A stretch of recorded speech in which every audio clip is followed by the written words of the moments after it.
আমি পার্সোনালি এখনো কোনো বাধার সম্মুখীন হইনি, কিন্তু হ্যাঁ, আমাদের অন্যান্য জায়গায়, আমি তো সবসময় সব জায়গায় থাকি না, অন্যান্য জায়গায় আমাদের লোকজনকে একটি দলই বলবো, সব দল বলে ভুল হবে, একটি দলের বেশি শক্তি হুমকি ধামকি দিচ্ছে। নাম না বললেও আপনারা বুঝবেন অবশ্যই।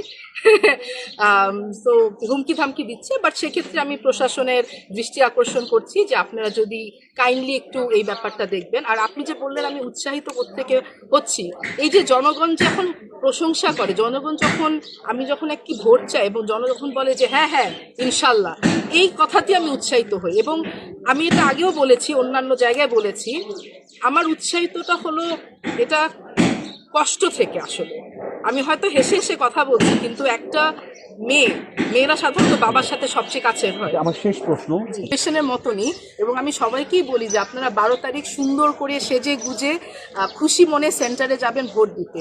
হ্যাঁ, আগের থেকে এখনো একটা থমথমে ভাব আছে।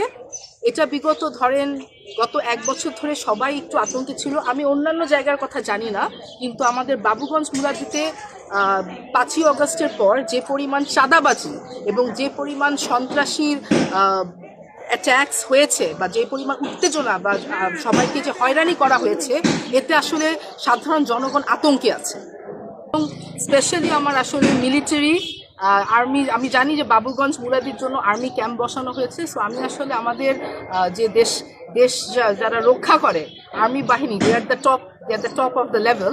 আমি তাদেরকে রিকোয়েস্ট করব যে আপনারা সেন্টারে প্লিজ আপনাদের সেফটি সিকিউরিটির জন্য, জনগণের সেফটি সিকিউরিটির জন্য আপনাদের সেন্টারগুলোতে একটু প্রোটেকশনটা বাড়ানো উচিত।